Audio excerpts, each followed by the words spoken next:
Alright, we are live. Welcome to those who have tuned in nice and early. Let's get the stream up. Alrighty. Welcome everyone. Hello. We have another game, another day, a new day. It is the Nets and the Spurs. It is a game where we can win to get us to 12 in a row, 12 straight wins, and also on top of that, 15 of the last 16, which is a colossal effort. We do have a few absences today, and if I can actually get the thingamabob, you will see just there, 2 absences. We were looking like we were going to get the full roster completely available to us. Unfortunately, it always comes crashing down in the last hour and a half. Royce and Markeith Morris out with illness. So Royce obviously will vacate the starting 5 spot. That has gone to Seth Curry, which is an interesting call, an interesting decision, I would have to say. Because Seth provides some interesting defensive minutes, but obviously it'll remain to be seen what actually ends up happening with Seth Curry playing in the starting lineup. Daniel Berry says, Nets always win. Well, that's what recent history would suggest. We don't lose. We don't know how to lose. And obviously I wouldn't have it any other way. So it's a good vibe at the moment around the group. This is the best chemistry I've ever seen, probably since the 18-19 season. A couple little things that I've bookmarked off Twitter. The first, that win against the Hornets meant that we won every single game bar one in December. And that is not only a league best mark, but it was also the most successful month in franchise history. And that trumped the previous best, which was an 11-2 record in March 2021. So obviously, we know what happened in that season, who we had available to us. And, fair to say that this roster bodes as a much better roster, much more constructive roster, a much less dependent roster on superstars, and thus it's more well-rounded. I would take this roster any day over the one we had 2 years ago, just for general vibes. Also, probably one of the most under-the-radar players of the season. Clax could easily be in Defensive Player of the Year discussions. Those numbers that you probably need to win that exact award, he fulfilled that extremely in the month of December. He had 12.5 points, 8 rebounds, 3 blocks a game, and shot nearly 80% from the field. That is an insane stat line, and we wanted to see a leap from Clax. We've gotten exactly that, and it's a wonderful, wonderful sign. It's going to really, it already has helped us make that jump, that extra leap. Let's have a look at what's being said in the chat. We were great at losing under Nash. Yeah, we didn't know any other way, especially with that losing streak. No, Royce, let's see how Curry does on defense today. Well, he's had some on and off games. He's very inconsistent. He's ducking in and out of some good form. So, I don't know. It's a bit of a weird one with Curry. I'm probably for the fact that Joe Harris is playing off the bench. Obviously being out a few games. So, I think the ease in is probably going to do him the world of good. We have 3 players playing fierce, KD, Kyrie, and Clax. Well, the reason we've won a lot of games is because everyone's been playing fierce. And there's just a general energy in the group that has been well, it's worlds apart from what we were displaying at the start of the year. I mean, players are getting their hands dirty. Players are, distributing the ball, making the team play, basically contributing in the way they need to. It's simple. Play your role, what's required of you, and, the rest will do the talking. Sydney, Australia in the house. Let's go, fellow countrymen. Thank you. Thanks, everyone, for tuning in this early as well. Cannot disregard that at all. And Ropachi also says, thank you for your call today, which is absolutely my pleasure. That's the whole point of the stream, man. That's the whole point of the stream. To provide a little bit of accessibility for those who cannot watch it. So, awesome vibes. The streams are going well. I still have, ever since I returned from the PC shitting itself, I have not missed a stream. So, dedication is there. You're repaying the faith with your commitment to the streams as well and tuning in, which is awesome. But yeah, we will do the rest of the games up until the Celtics game, and then we'll be off for about a week, and then we'll be back at it and do as many as we can.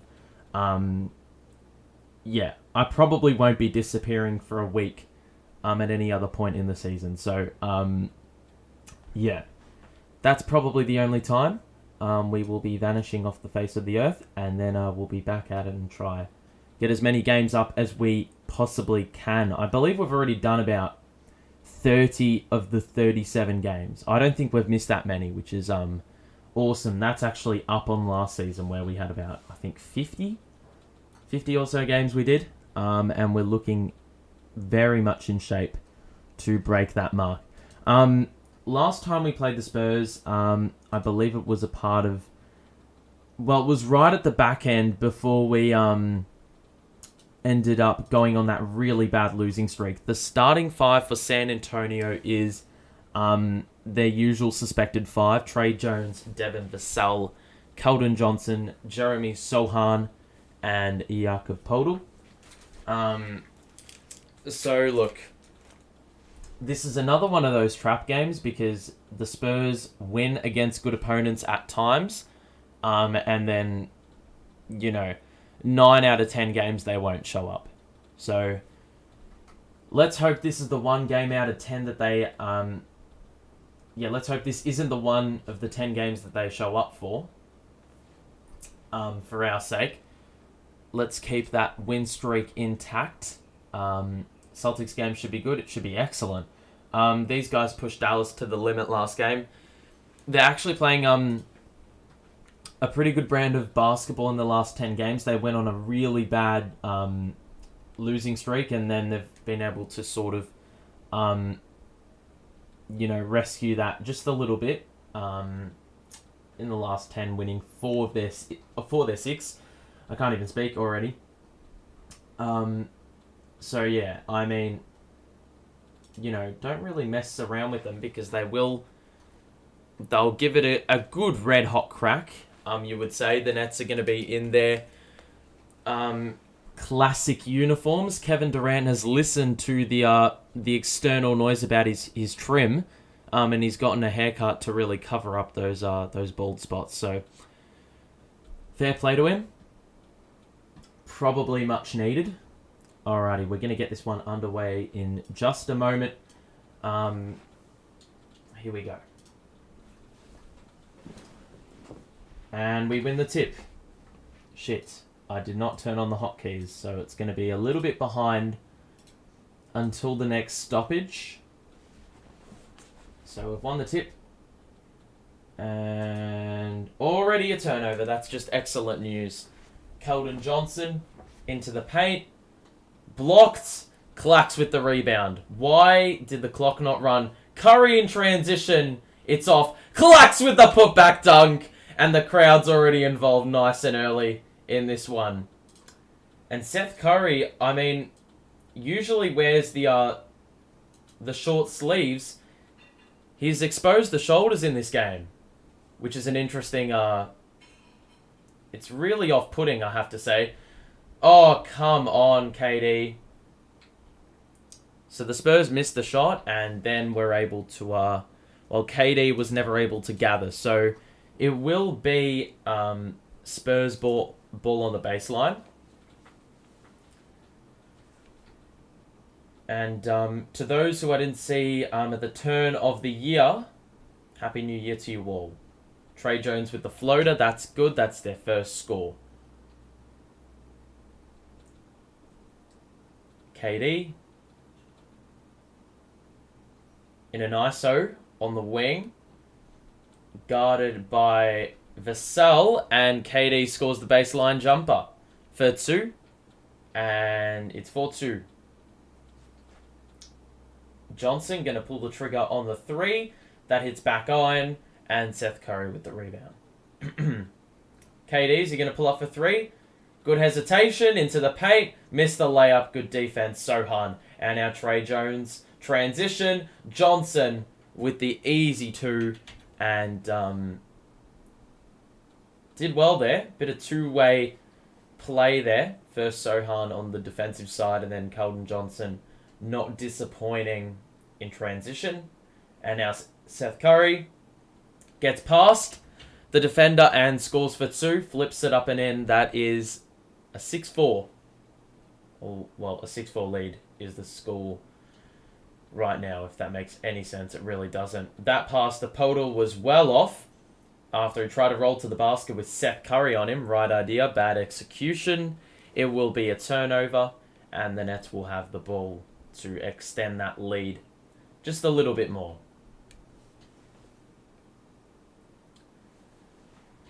So Ben on the outside, going to hand it off to Seth Curry. Obviously, teammates at Philly. Ben now going to hand it to KD on the perimeter. Ben gets it back. Good move. Reverse. And 2 for Ben Simmons. 9:30 to play. First quarter, and that's some really good assertiveness. And already a timeout has been called by Coach Pop. 8 for the lead. And it's been a relatively good start by this Nets team. Ben, good hesitation. Defender thought he was going to go one way, went the other, and was able to get enough room, allow enough room to flip that one up and in before the block machine got to it. Let's have a look. Do I rate Josh Giddey?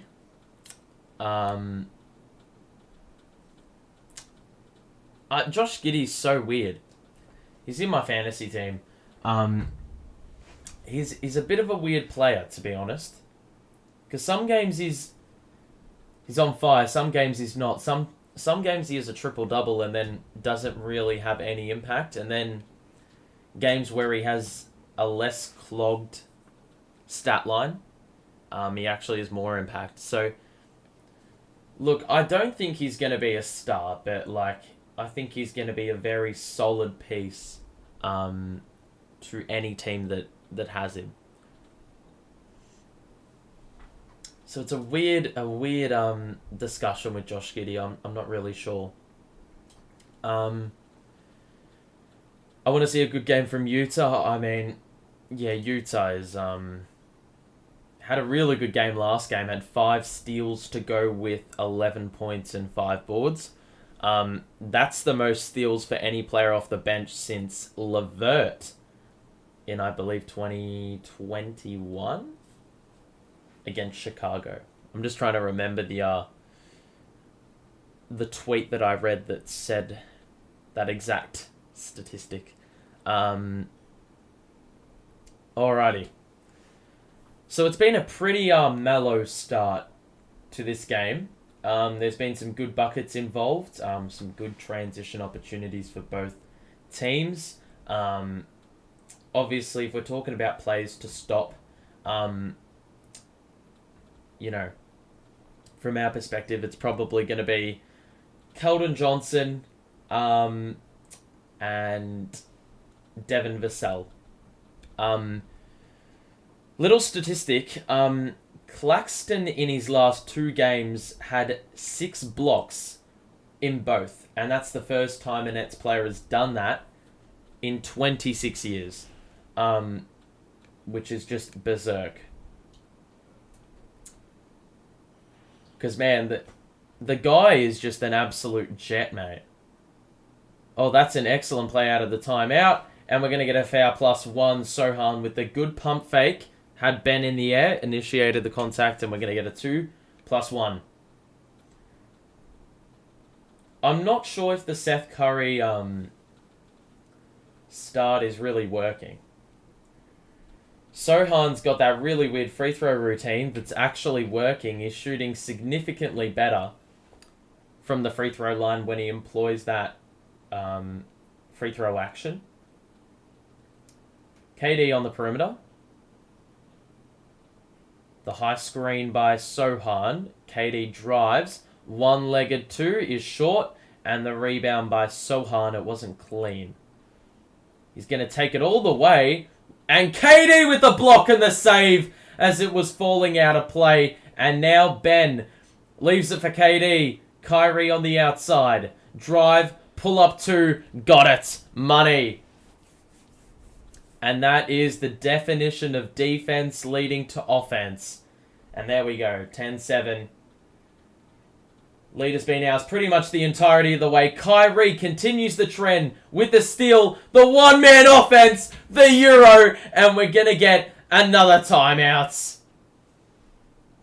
And 2 early timeouts for the Spurs. I can imagine they're probably going to be burning those timeouts very early if the Nets continue with this defense. 2 successive defensive possessions. First KD on the block, and then the save. And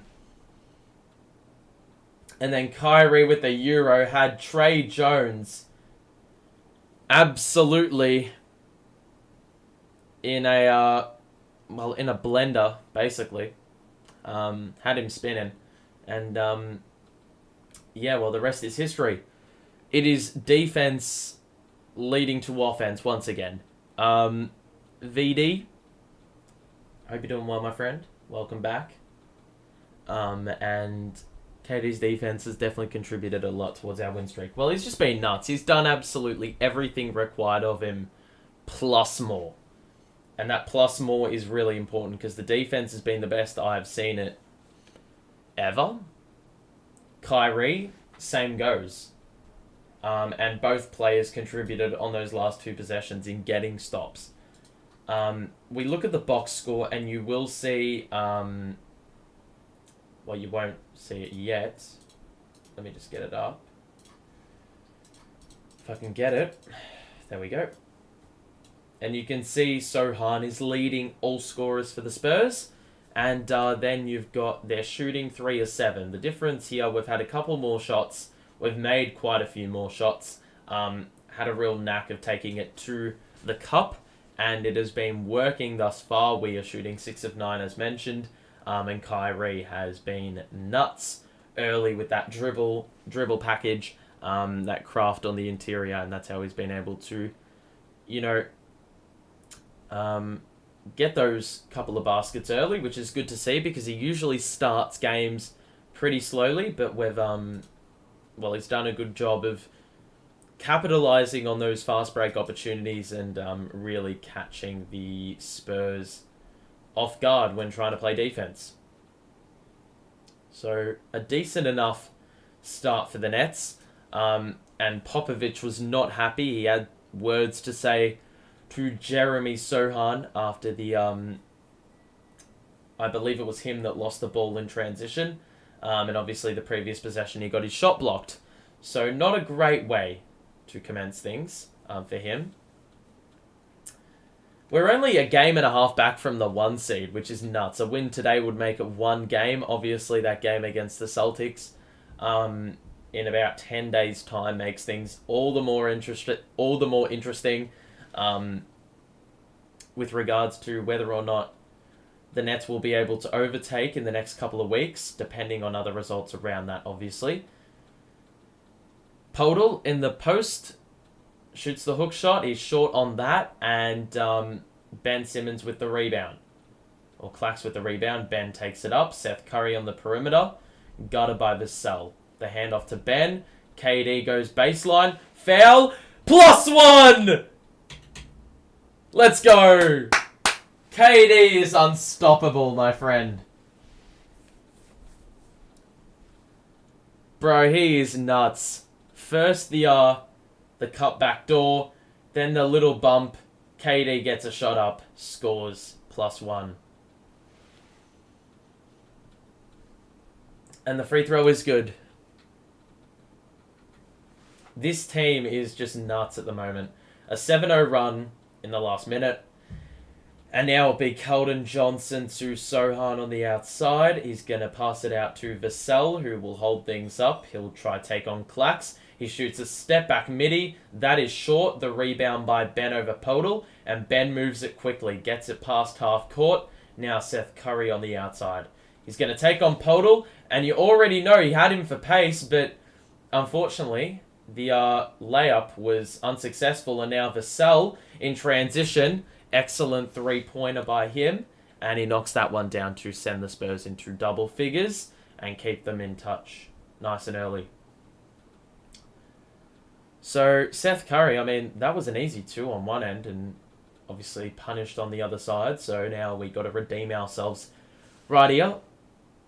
Kyrie, bit of a shake and bake. Kyrie for 3 over Johnson. And when he can just ISO up like that and knock down a 3-point jump shot, it looks just so magical. So magical.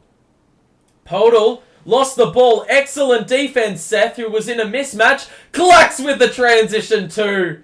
And the lead is 10. And the Spurs are in an absolute muddle at the moment. Another turnover for the Spurs. And Coach Pop would not be happy at all. Trey Jones going to drive on Clax. Can't shake him off. He misses the 2 as a result. Kyrie with the rebound as he juggled it. And now KD in transition. He will hold the play up. Kyrie, is he feeling it? Nope, he's going to give it to Ben, who had a size mismatch. And much like Seth Curry a couple plays ago, could not capitalize on the mismatch. He missed the layup, but we're going to get the ball on the side after Podol fumbled it on the rebound and it trickled out of play on the baseline. So it's going to be Nets ball on the side. They have a chance to get it to a dozen. They're looking for Kyrie off the inbounds. He gets it on the baseline. Through contact! And the rim grazer went down. And it's a 22-10 lead. Johnson on the outside. Bounce pass. Ben read the pass exceptionally. Now to KD. Gets it ahead. Extra pass. It was too saucy for Clax. And it's out of play off the Nets. So that was a pretty good defensive play by Ben. The defense is on point at the moment. And, yeah. KD's got a bit of a sore finger. But he's going to continue playing like nothing happened. He's guarding Johnson on this possession, who has it now. He gives it to Richardson. And now to Johnson again. Cross into the paint. KD good contest. Johnson able to flip that one up and in over the top of KD. So that puts a halt to our run. Kyrie, the response for 3. And the lead is 13. Kyrie has not missed. It's fourth quarter Kyrie in the first. Zach Collins is into the game. Johnson the cross again. Hit the deck and Clax is going to pick up the foul for seemingly nothing. So we're going to have some subs. It's going to be TJ Warren coming in early, getting those Royce O'Neal minutes. Seth Curry, good minutes. So a decent enough first quarter by Seth. Didn't contribute offensively, but honestly, we didn't really need him to. So Jay Rich on the outside to Johnson, who is now guarded in the low post by Warren. The turnaround, Johnson lost the ball, and it's going to be a foul on TJ. I don't really... I reckon that was a bit of a An interesting call. I wouldn't say that was a foul, but you know what? It is what it is. And it's going to be Spurs on the side. I don't think it's going to be on the floor, on the shot. So it's going to be Johnson on the side. Ben doing a good job of denying the pass to Sohan from the inbound. So it will be Jay Rich to Johnson in the post. Picked up by Claxton. The spin. Clax. Good defense. And Keldon Johnson was just one better in that scenario. He scores that one. Ben picks up his dribble. Kyrie. Step back three. He's feeling it! Kyrie! He is absolutely on fire right now. I reckon he's just about got the same amount of points. Actually, he's outscoring the Spurs at the moment. He's got 15. The Spurs have 14 at this point in time. Kyrie is 6 of 6 from the field. 3 of 3 from the outside. It has been an excellent quarter by him. And obviously, you've got to ride the hot hand in this first quarter. Usually, Kyrie would be on the bench. However, we have not seen him go there yet. Sohan on the perimeter. The 3 doesn't even hit the rim. Kyrie's going to bring it up. Here we go again. Kicks it out. Clax. Warren. Off the window. It's off. And we've had a couple opportunities to score off there. But unfortunately, no score on that occasion. Backdoor cut. Sohan through contact. Excellent make. And we're going to get a timeout. And the lead is currently 12. That's the first timeout called by Vaughn. Reminds me when he played against the Magic and I thought he would break the points record. Well, yeah, I mean, well, he did from a Nets perspective. He was on fire in the first half of that game. Right now, though, he's on track to basically hit that mark. But I don't think as of yet. Our defense seems so much better every time Ben is on the floor. He's been excellent. Excellent. And obviously, it's not really going to... you're not really going to see those numbers on the box score, but... yeah, he's just done an excellent job of being, active in the passing lanes or reading the passes, getting in the passing lanes. Even as simple as him ensuring that the pass to Sohan a couple possessions ago on the inbounds, he didn't let that happen. So he's much more active and alert and engaged, it seems. As we've slowly won more games, Ben hasn't had any pressure to perform, exceedingly well. It's just about him playing his role, and as long as the Nets keep winning, Ben is able to do what he needs to do, and that's simply enough, because it is enough. He had like 60 and 3/4. You know what? You're probably right. Yeah, I do remember that, and because we were blowing him out, there was no incentive to bring him on, in the last quarter to... Yeah, like, for what reason? Interesting! Dayron's getting minutes, and Patty Mills is also in the game, so no Joe as of yet. KD going to drive down the middle. He lost the ball, and it's going to be off KD, who I think was looking for the extra feed. Dayron was on the baseline. And it's going to be a turnover. Interesting. I did not think we were going to get Dayron minutes, but here we are. So it's going to be interesting to see if he can step up. Johnson on the outside. Vassell now. Collins in the post, guarded by Warren. Warren did well, and he forced the miss as well. First stripped him of the ball, and then Collins was able to regain, but the hook shot was no good, and KD now from the elbow scores for 2 more. 30-16 the score. And now it is Keldon bringing it up. Who remains in? Nope, that's Branham. He basically looks like Keldon. Good defense, Patty Mills, who held his own against Zach Collins and once again forced a miss. Joe is in the game. wearing the compression on his legs. And now KD for three. Misses. Dayron nearly gets the rebound. And the Spurs had too many numbers under there, so they regain.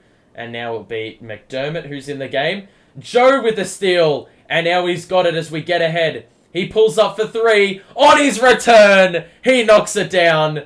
And Joe immediately, defense leading to offense. 17-point lead. Branham on the baseline, scores for two, shielded the ball well. And it's going to be the lead back down to 15. That ball is going to be off the... That was so weird. Why did Joe just let the ball trickle out of play when it was off us? Little bit of a lack of awareness. Alrighty, so the lead is currently 15. We have had all the play in this first half. Collins posts up again on Warren, and once again, the size is just a little bit too much to contain. And the lead is back down to 13. KD, high screen, Dayron, bounce past Dayron. Dayron lost the ball, and now Jay Rich. Into the paint, and he makes the two. So, I mean, we've just got to hold off for the last minute or so here. Dayron's going to get it on the outside, looking for KD. Instead, the handoff to Warren, the one-legged runner, is good. And TJ Warren's done an exceptional job of finding his spot in the mid-range. I mean, he's been underrated in the mid-range, given how many players we've had that have performed from there. Excellent three-pointer by Branham in the corner. So yeah, Warren sort of swept under the radar because of all those players performing well. The lead is 10. They have trimmed off 7 points of the deficit. KD gets rid of Vassell, however, was not able to score. It hit back iron, and now Jay Rich on the outside. The switch, and now the handoff to Branham, who is guarded by Joe, with about 18 seconds left. So Branham's going to let the shot clock wind down to 6. Catch and shoot for Richardson. That is a deep three. It's off. The rebound. Mills pushes the pace. Joe, ball fake, mid-range, got it! End of the first. And the lead is 12 going into quarter time. And, look, if we can buy a few minutes for Dayron here, especially whilst the lead is at a sizable margin, a sizable advantage, then, you know, I'm all for it. Let's have a look at the box score. It was an excellent quarter indeed, Brett, and we will look at the box score. Kyrie with 15 without a miss. KD probably a little bit off by his standards. He's got 7. Joe's also got 5. I literally am losing my voice again. Let me just get a little bit of water.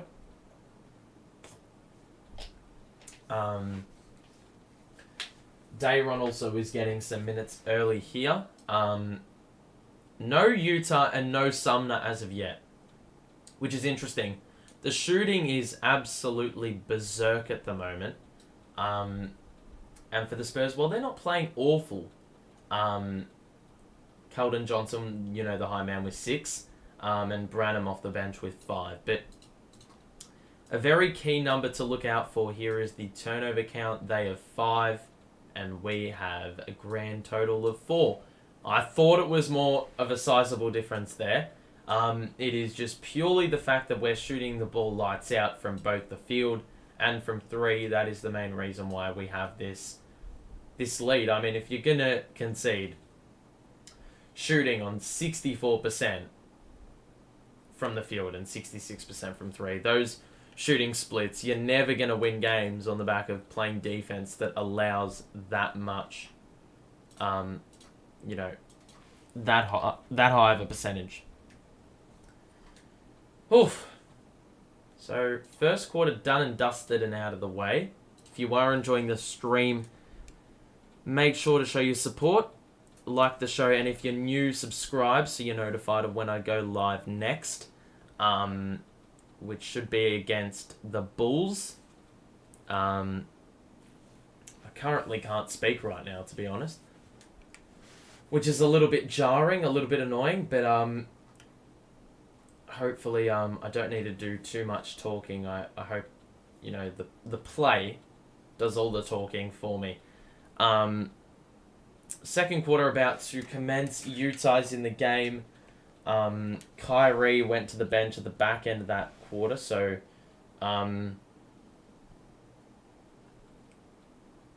second quarter begins. Mbappe is in the game. Well, he's not in the game. He's in the building. Ben with the steal again, and then he threw the ball out of bounds via deflection. So it's going to be Nets ball on the side. So we've got Hakimi and Mbappe standing sitting right near the Nets bench. If you know soccer or football, then you know what I'm talking about. Kyrie, Joe freed up off the screen. It was a set play and the shot was badly off. So it's going to be McDermott on the side who will inbounds it to Trey Jones. And now Vassell on the perimeter. Picked up by Utah. The switch, not really. Vassell over Utah was a good contest, but an equally good offensive play there.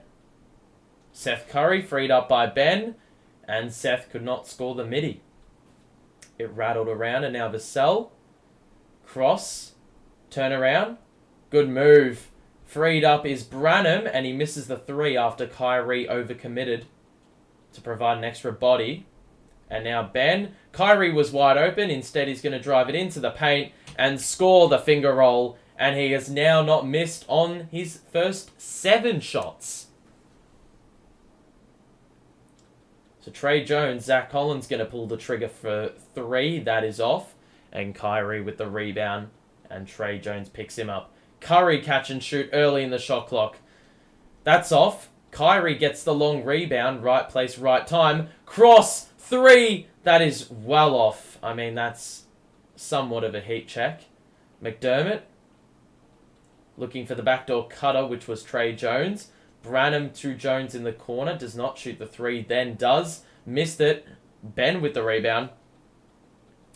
And now Utah takes it down the middle. Throws it down! And there was absolutely no resistance on the interior there. And that's what happens when you force stops and get into the offense early. It takes a fair bit of time to, set the defense. And if you've shot the ball by about 18 seconds left, then you're not going to have any time to set up. Utah for 3, top of the key. The high screen by Ben was exceptional in freeing up Utah, the shooter. And he has extended the lead to 17. McDermott to respond. That's off. Collins immediately, he initially had the rebound, and then Kyrie slapped it out of his hands. We secure. Seth Curry on the outside. Gonna try to shake off Branham. Doesn't work. Utah now to Kyrie. He's picked up by Collins. You would expect him to take this on. Utah. Oh my god. Kyrie! Oh! The putback dunk! Are you serious? Kyrie! Are you for real? Are you for fucking real? Utah tried to shoot the mid-range. It was off. Zach Collins, that's an abysmal defensive effort. The whole Nets bench just soared off their seats.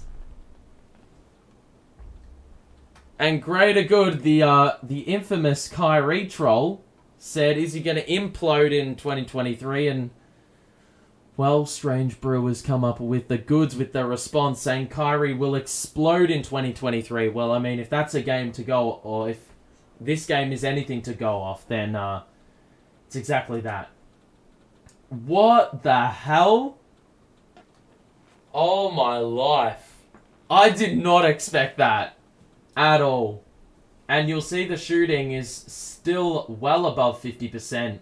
The lead is up to 19. Kyrie has 19 points in the first half. Whoo! He's a mean man, is he? Is he ever?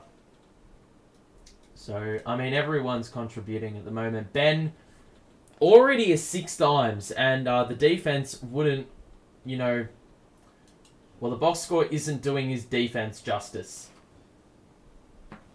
But he is a team high plus 21 in the plus minus. So, I mean, it's going to show that Ben is well and truly switched on in this game. And, I mean, the steals, how many steals does he have already?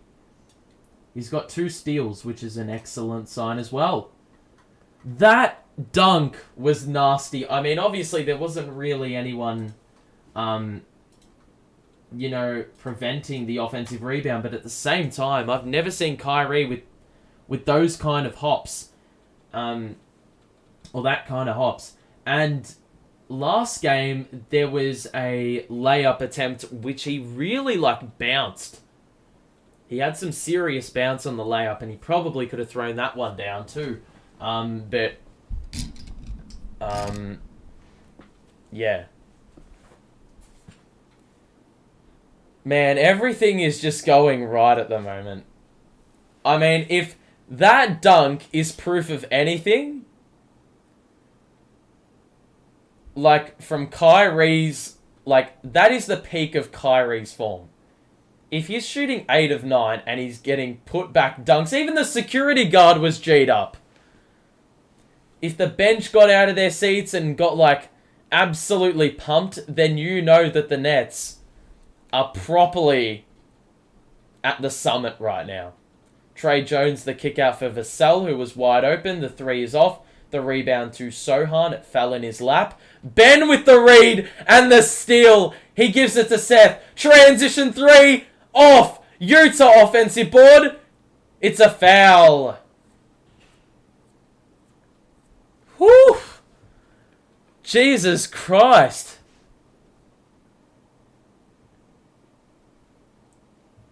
Far out. Everything is going right.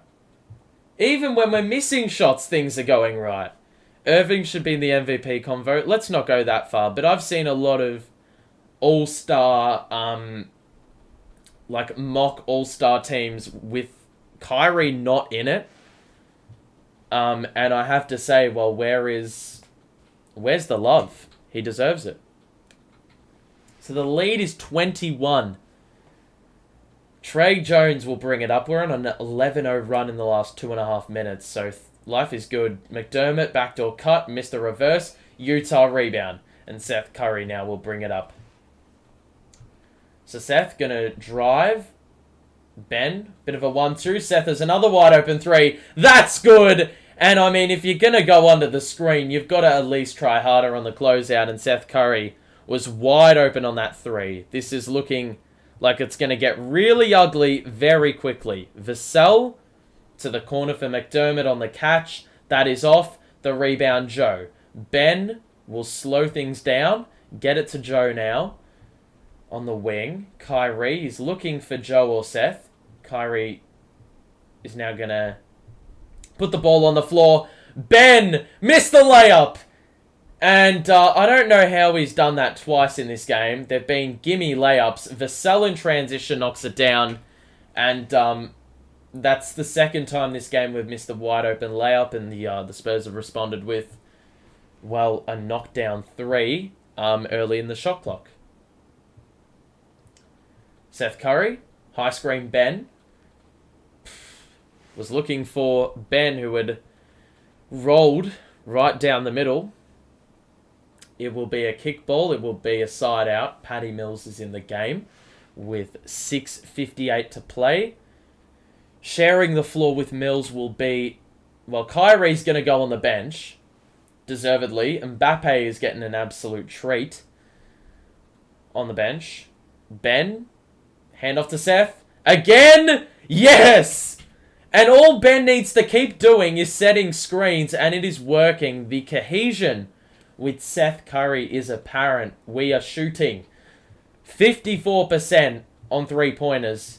That is 13 attempts. So not a small sample size at all. Podol with the rebound. He missed the layup. And Ben will get it ahead for Mills. Utah takes it off the dribble. Kick out to no one in particular. And it's going to be Spurs ball on the side.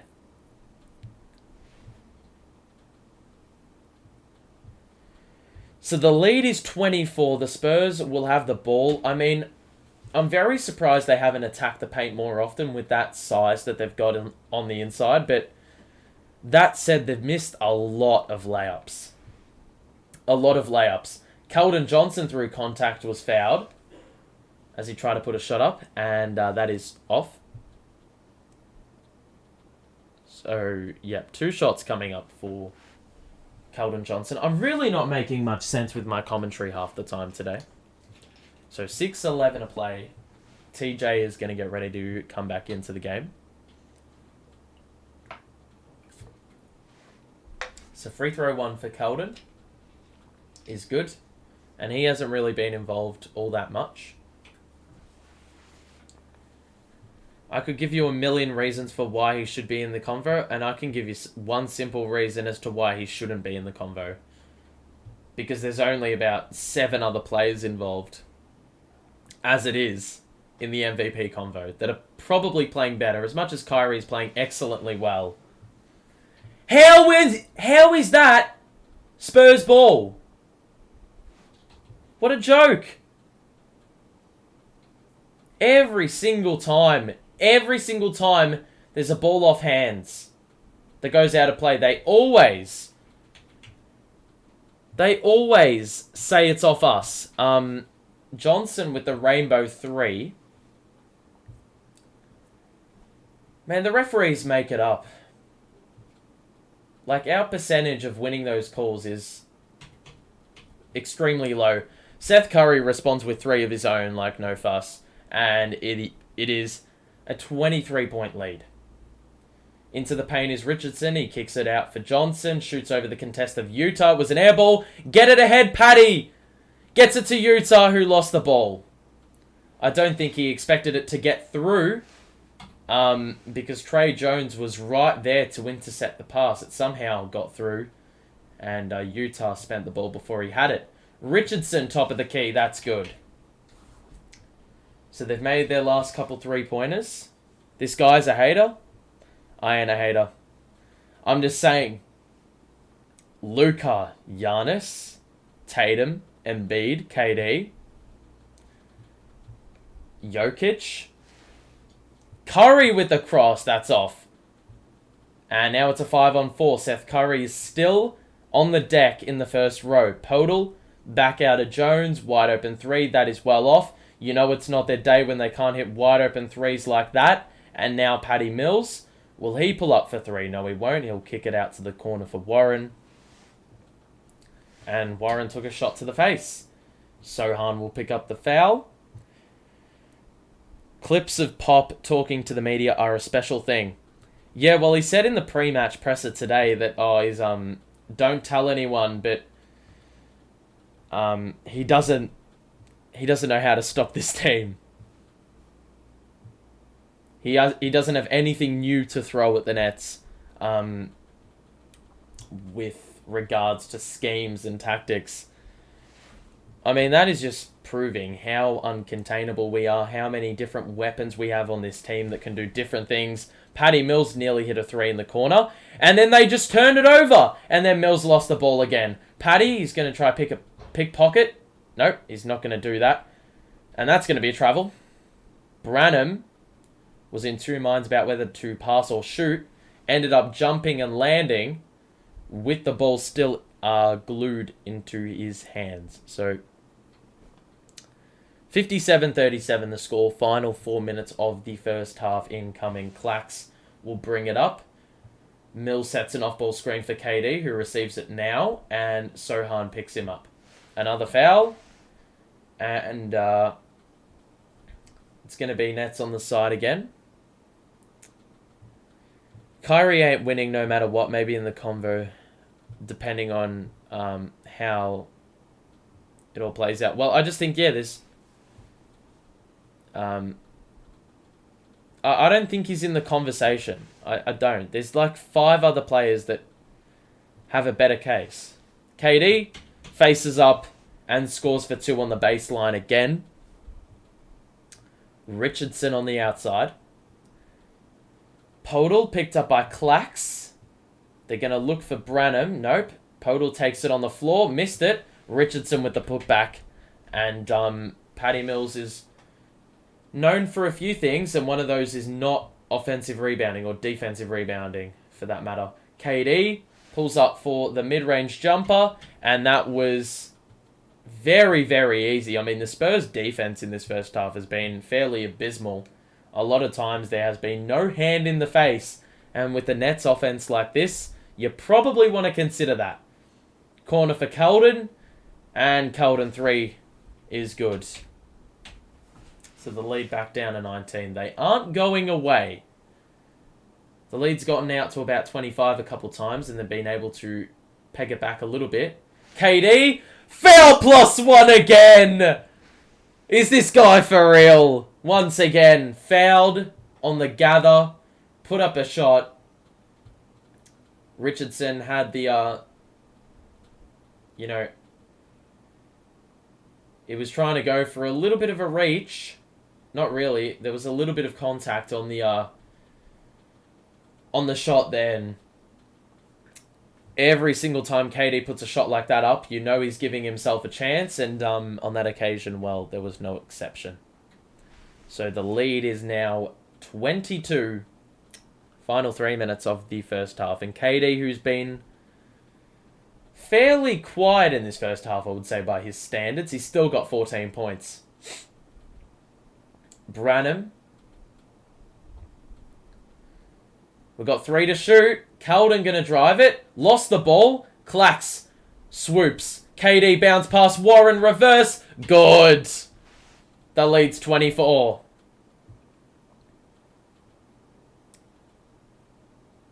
Now Richardson on the outside. Podol. Backdoor cut. There was a foul before the cut, and it's going to be Spurs on the side, I do believe. We're going to get a timeout. Not yet, media. Aren't trying to acknowledge him, give it time. Well, yeah, I mean, there's obviously a long time to go in the season, so we shouldn't even be discussing the MVP conversation. Obviously, the media needs something to talk about, so they're going to, fuel certain narratives and, anything to promote conversation, because we already know that MVP conversation, best player of all time conversation, I mean, that really gets fans talking. So it's just a media tactic, let's be honest. Irving is on a winning team, automatically should be in the convo. Well, yeah. I mean, yeah. In this win streak, he has a case.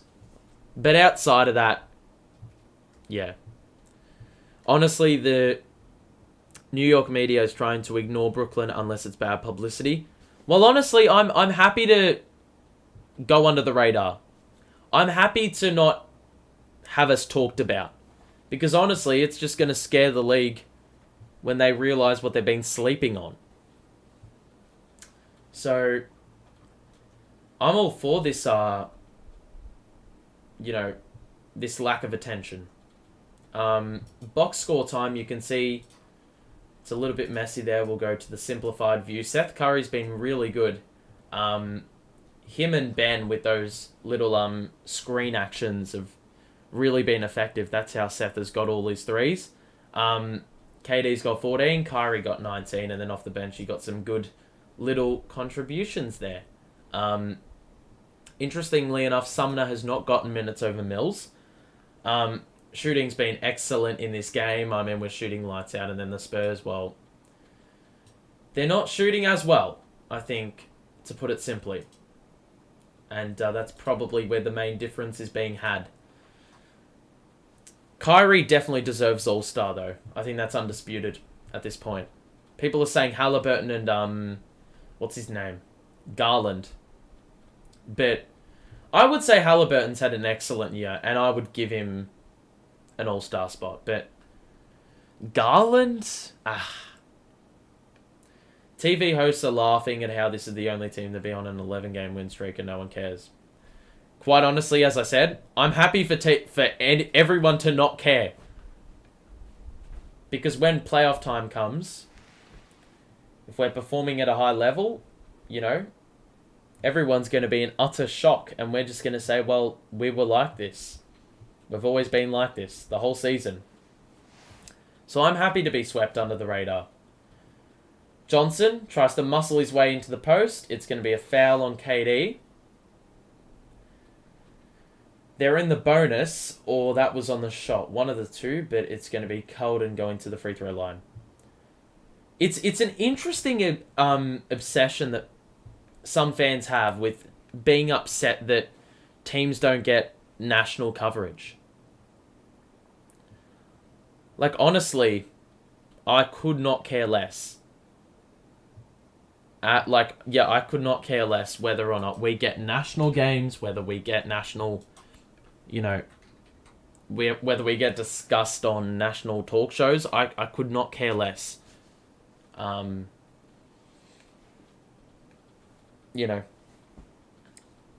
mean, this community that we've got going here probably cares more. And that's all that really matters. As long as you're able to feed off the positivity within the Nets space, through other Nets fans, then as far as I'm concerned, that's all that matters. Kyrie. Spin. Oh my god, that is just... Whew! Kyrie had Trey Jones absolutely spinning. The lead is up to 24 once again. Pass cross-court by Jones to Vassell. Now down the middle to Collins. The block by Clax. KD gets it to Kyrie. 1:49 to play.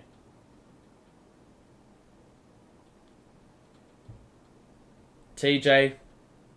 2. Baseline. Delivery.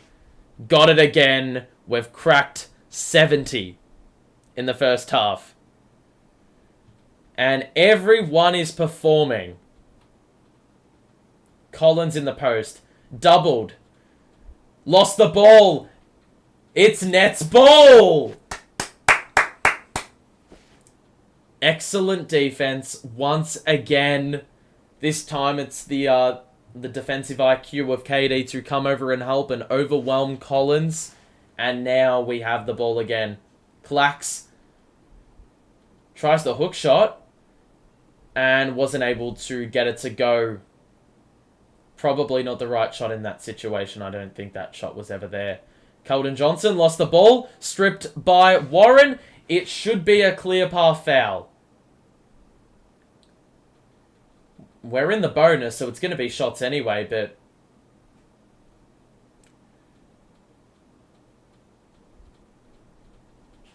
we're over the limit. It should be a clear path or some shit. There was no one ahead.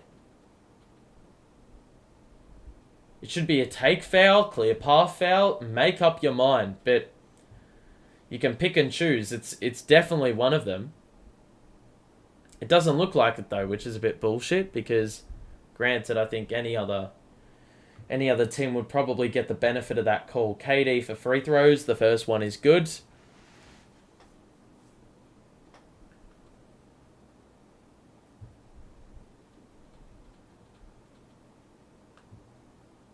So the second free throw for KD, we'll look at the chat at the halftime break. Along with the box score and all involved with this game, the lead is 28 as we converge on halftime. It has been an excellent first half by a number of players. That's why the lead is so colossal. Everyone has contributed in their own way. It's been good vibes only. Richardson down the middle. Good defense, but better offense as Richardson was able to get it over the towering Clax. Warren takes it on the bounce. Clax nearly got the rebound. It's going to be another 5-on-4 situation here. Mills got rid. It's going to be a blocking foul. Paddy, why do you always try to draw the charge?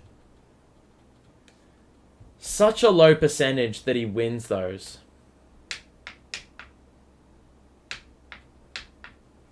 So it's going to be free throws for the Spurs. So Vassell, couple shots coming up. 26.5 seconds to go. Vassell's first free throw is good. And we'll probably let the clock run down. It is a 2.5 second difference between shot and game. So definitely don't want to give the Spurs another opportunity for a bucket. Vassell split the pair. And that means that we will hold for one with the lead at 25. Kyrie facilitating the traffic or facilitating, operating. Warren with the baseline too is good. I don't even know what I'm saying. I'm just saying words to make me sound smart. Johnson going to pull up for three. That's a crazy shot attempt. It's off. Kyrie with the rebound. He throws one up as the... Oh my God. As the shot clock expired, it's off. And the lead is 27 at the half. Wow.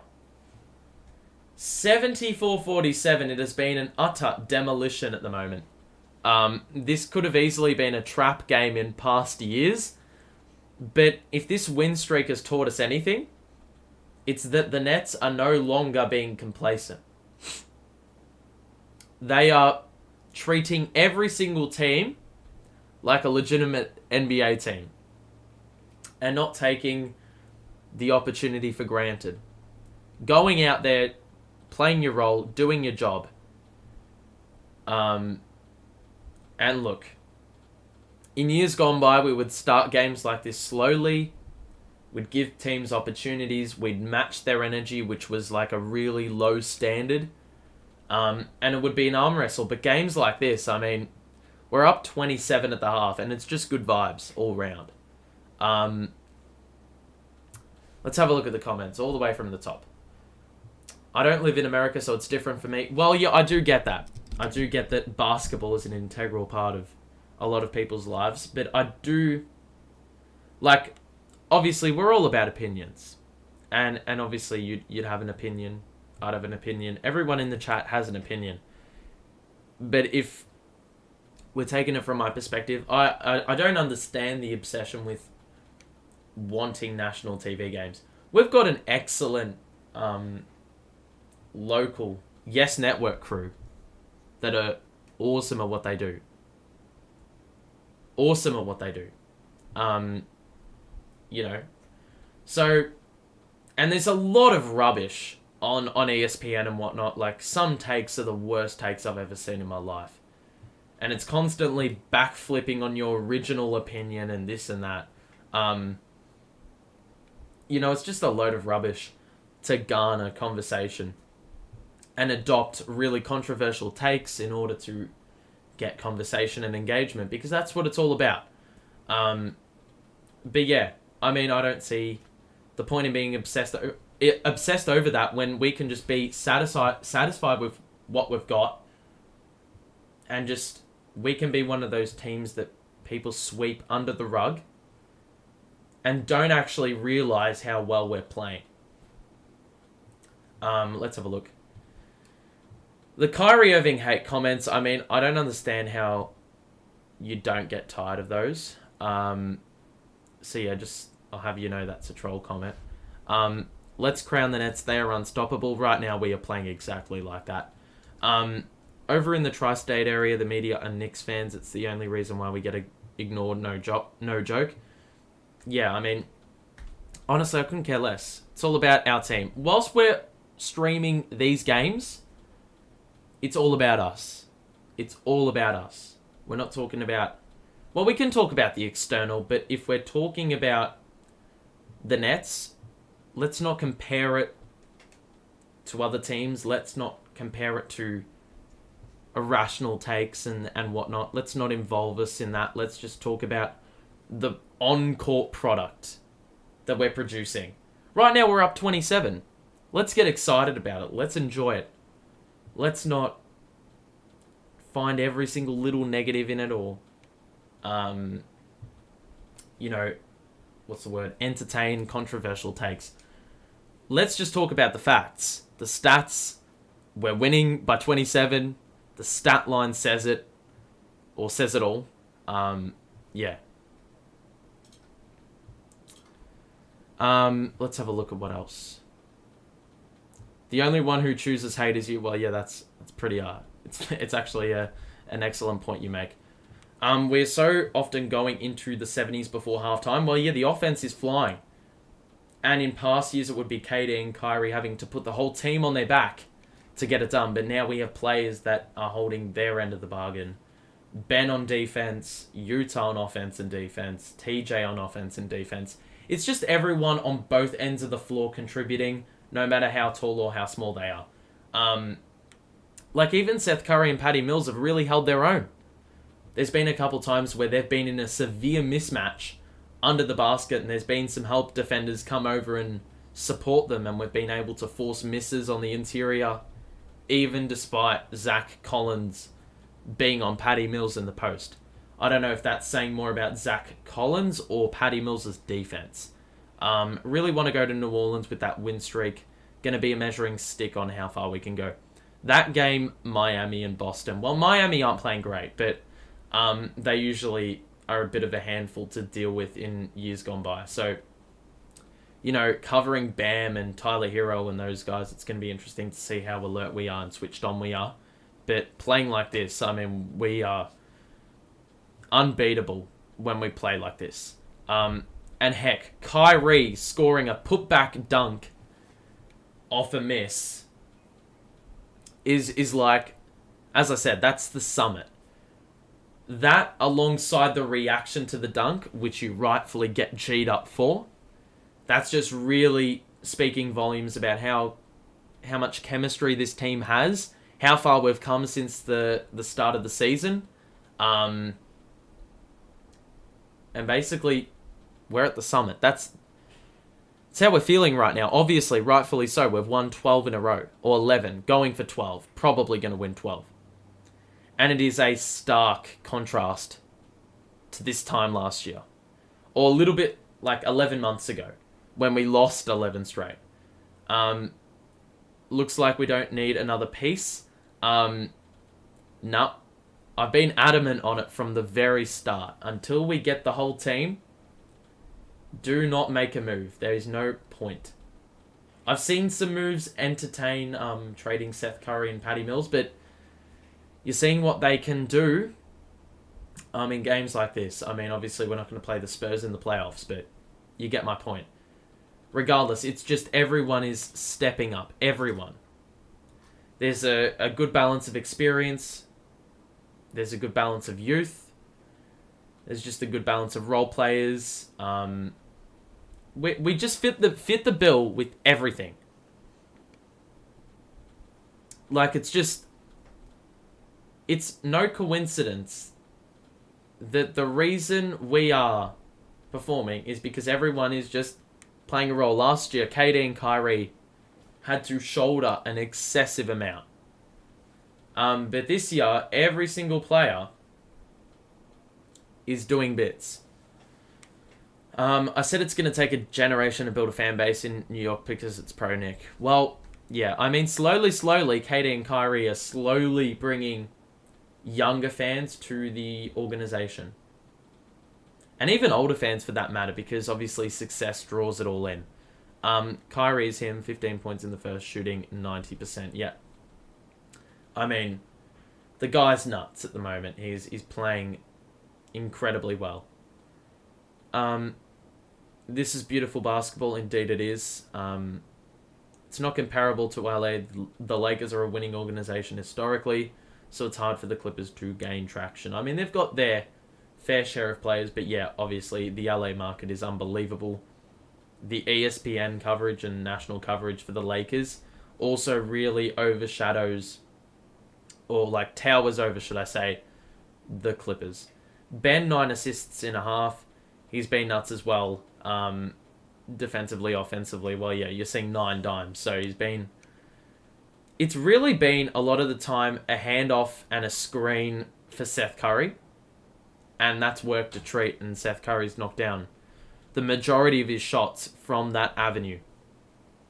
I have a feeling the Bulls are going to give us the most trouble. They just one of those weird teams that would snatch a win away. Well, we've said that about a lot of teams. We beat the Bucks. We beat the Cavaliers. I'm a bit scared about Vucevic because he is a notorious Nets killer, but we should be okay. Chicago, Cleveland, and Philly, New Orleans, good games tonight. Yeah, there are some really good games tonight. This streak is what you get when the coach knows how to utilize the plays correctly and everyone understands and is happy to play their role. It's just another big thing is buy-in, and everyone's bought into the system. Jacques Vaughn is everything that Steve Nash was supposed to be. Jacques Vaughn actually is a game plan. And on top of that, he's a very player-centric kind of coach that is really about camaraderie and team building and whatnot. Here in WA, the upper classes dig West Coast and the working class, the Dockers. Yeah, it's a bit of an interesting one how it works in the AFL as well. But that rivalry and those rivalries probably aren't as severe as what happens in America. Like we're talking West Coast Fremantle. I mean, probably a fairly big market in Perth, but or in WA generally, but outside of WA, there's probably not. Like, I never see the coverage. West Coast and Freo would be covered a lot more over in WA, but here in Vic, there's like no coverage for either of those teams. Anyway, we're going to look at the box score. It's only right. You can't overlook a half like this, and you can see the shooting. The shooting is pretty abysmal for the Spurs. Jay Rich has been pretty good off the bench, and Calden's got 15. Outside of that, like Jakob Poeltl, I thought he was going to do a little bit more. But he's literally not scored 1 point. Which, as I said, pre-game, you probably flagged him as being a potential game breaker in terms of being able to get a lot of offensive rebounds and get putbacks and whatnot. Their big man rotation has been shit house. Zach Collins 1 of 7 and 1 rebound. Like, that's atrocious. On the Nets end, 16 of KD, 21 of Kyrie on excellent shooting splits, and Seth Curry with 11. Ben's got 9 dimes, KD's got 6. So on that, well, from that standpoint, it's been awesome to watch. Joe and Utah and TJ have also contributed off the bench with some excellent contribution as well. And the shooting overall is, well, it's held up. At quarter time, it was about 60%. It's still there. And also from 3, we're still shooting above 50% on 15 attempts. So that's not boding well for the Spurs. We've got 19 dimes already. So it could get extremely ugly in the second half if we keep moving the ball. But granted, I do think if this game gets beyond 35, like by the midway point of the third, you may bring in more of your bench. We've already seen 11 minutes from Mills and 4 minutes from Sharp, so you may be delving a little bit deeper and seeing some action from Sumner and Cam. If we look at extended stats, you're seeing every single player. Basically every single player aside from Utah, if we're talking players with meaningful minutes, has a block or a steal. Ben's got 3 steals, Kyrie's got a block and a steal. Clax is continuing the form with that interior defense. He's got 2 more blocks to his name, and KD's got a block. Curry's got a steal. Joe's got a steal. Warren's got 2 steals and a block. I mean, everyone is chipping in. And if we look at the plus-minus, Kyrie obviously a plus 26. Ben is a plus 22. That's the second best mark on the team, and that's not really surprising given his defensive activity too. Utah's reaction to Kyrie's putback is gold. First NBA meme in 2023. Yeah, I mean, that obviously warranted an extreme reaction. The whole Nets bench, I mean, that goes back to, that gives me extreme vibes, flashbacks to the Theo Pinson dancing era. Yeah, the ultimate cheerleader was Theo Pinson. Everyone but Cam. Cam is an alien or a cyborg or something. I don't... That guy is incapable of getting excited. Even when he hit game winners, like, he just does not get G'd up at all. Has a triple-double ever been done with steals? I would say yes, but it would be a very long time since that's happened. Cam's attitude is no good. I think he's just infamous for not showing emotion. Like, he just doesn't. With his own game winners, with other with the team doing well, like, you know, I think that's always been his personality. I don't think that comes down to him not caring. But yeah. Shit, the third started. Uh-oh. Oh no. Well, this is excellent. I'm a bit slow on it. I was so busy talking that I literally haven't realised that we were back.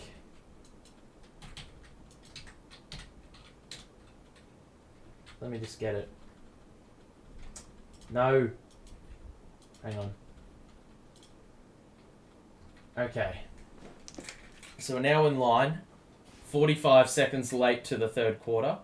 Spurs scored early. Sohan the kick out for Vassell.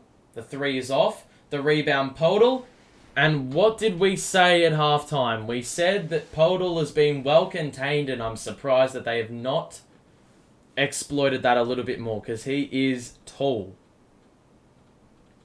And even with two bodies on the interior to try to stop him, Podol was able to score and get the and one as well.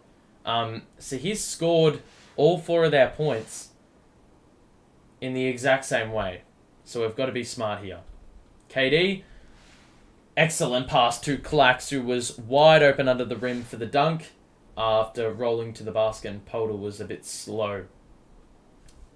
A lack of, awareness in that situation. Corner three for Johnson was no good. The rebound by Clax, and Seth Curry will bring the ball up. Has Keldon Johnson on his shoulder. Clax now. Kyrie, high screen KD. Gonna receive it now. KD gonna drive baseline, extra feed Clax. He was stripped of the ball. And now Vassell in transition to Johnson. And that's going to be a foul. That was a wild layup attempt. Ben was there for the defensive presence. He will pick up the foul. It will be 2 free throws for Keldon Johnson.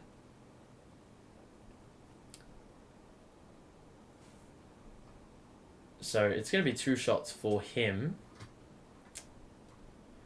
Chicago up 9 on Cleveland, and Philly up 4 on the Pels. Interesting. So a couple of our upcoming opponents involved in those games. So first free throw is good by Keldon.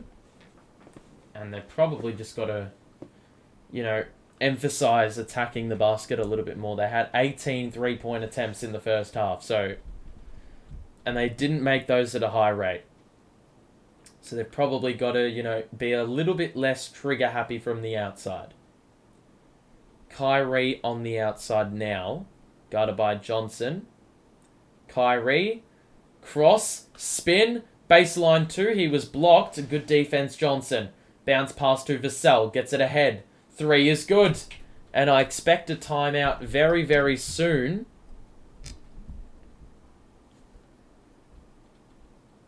Ben. Going to take Sohan off the dribble. That, too, was well off. Never aligned himself with the body. Or with the his body with the rim. It was a wild miss. The Spurs lost the ball in transition, and the Nets get it back. Kyrie, catch and shoot three, is good. Basically from the logo, and he is absolutely feeling it. You think today's game is past pop? 100% no. Ever since Duncan and Ginobili retired, Spurs have been a borderline playing team. Well, that's because there's been no one remotely close to the skill level of Duncan and Ginobili. Oh, that's an excellent 2 by Johnson, who just got that one to go. It's a 5-on-4 because Johnson got back late. Clax nearly lost the ball. Then he was able to regather and put it up for 2 more. I heard Kyrie made a crazy dunk. He did. An excellent putback dunk. There was no box out, and he capitalized on that with some serious hops. So Trey Jones, high screen, accelerates off the window. That's off. Rebound, Seth Curry. Off hands. Kyrie, bounce past Curry.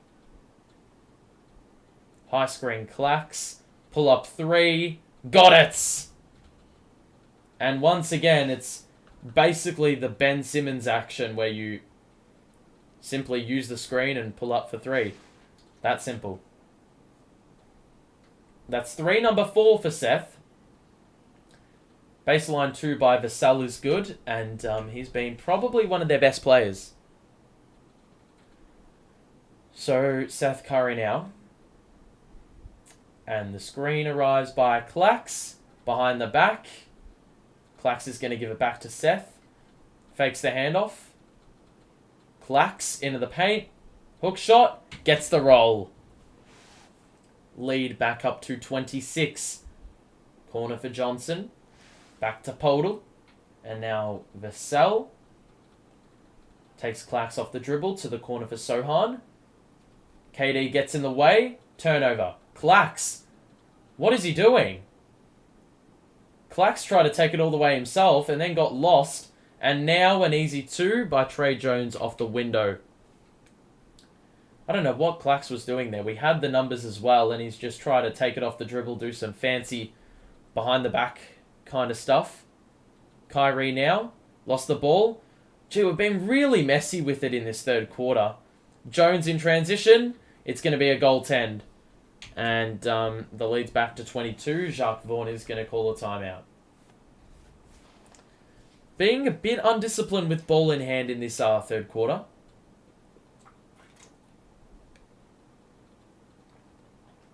So, I think the key is in this third quarter. Well, I didn't quite have a chance to see what the turnover count was at the half, but we'll look at it right now. And the lead sits at 22, 4 players in double figures, which is an excellent sharing of scoring. You can see the turnover count, though, is at 9. And I believe it was a bit lower than that at the half. So I reckon we've had about 3 or 4 turnovers this quarter. Probably got to lay off it a little bit and just slow things down and see what's in front of us a little bit more often. Kyrie's getting really close to a double-double in rebounding. He's got the most rebounds for the team. Ben Simmons, 9 dimes, as mentioned before. KD's got 9 dimes, so he's going to get a double-double in probably the more unlikely area for him. The Spurs, I mean, they've gotten to the free throw line a lot. A lot more, I guess you could say. They've had 8 offensive rebounds. Gee, I'm really making your eyes dart around. Podol has 10 rebounds. He's had 6 rebounds in this quarter already. And I would say probably the offensive rebounding is helping him get there. Even still, the most punishing player, why did it do that, is probably Devin Vassell. Keldon Johnson's been good, but I think Devin Vassell has just been better in terms of efficiency and more so impact is made the more difficult shots I do feel.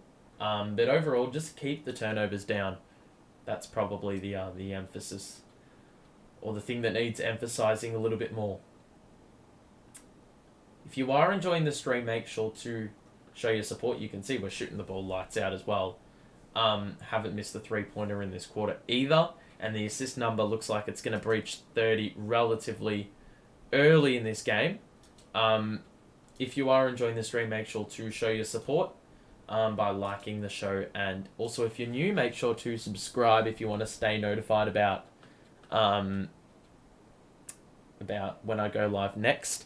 The next game will be Nets Bulls. We will be covering that, so make sure to tune in when the time comes if you can't watch it anywhere else. But yeah. Whew. Okay. So 6:43 to play. Play resumes. Same 5 on the floor for both teams. It's going to be Ben to KD. The high screen by Clax. KD going to pull up at the elbow for 2. And that's always going to be money.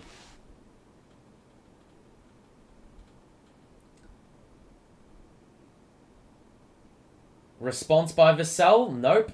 Rebound by Ben. Podol was thereabouts as well for the rebound. Wasn't able to secure. Ben to Seth.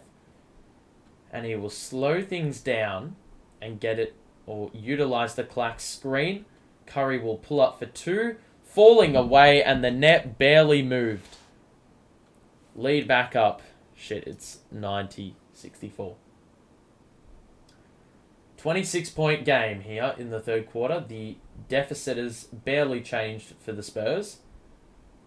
Trey Jones going to drive and spin. Euro, extra pass. No one was guarding Podol on the baseline, and he was able to score a pretty regulation dunk. KD. Cross court for Curry, who they've really been feeding in this game. Baseline 2, he did not shoot it. Ben may take it himself here. Somehow navigated through, and we're going to get a goaltend. I have no idea how Ben was able to keep his pivot foot planted there, but he was able to score or get the ball up well before the block attempt, and that's why there was a goaltend involved. 2 points for Ben, and now we go the other way for the Spurs. 26-point game. Podol in the post. Kick out for Vassell, who is really letting him fly in this third quarter. He's going to get another look after they got the offensive rebound. KD lost the ball, and there's a foul on Johnson.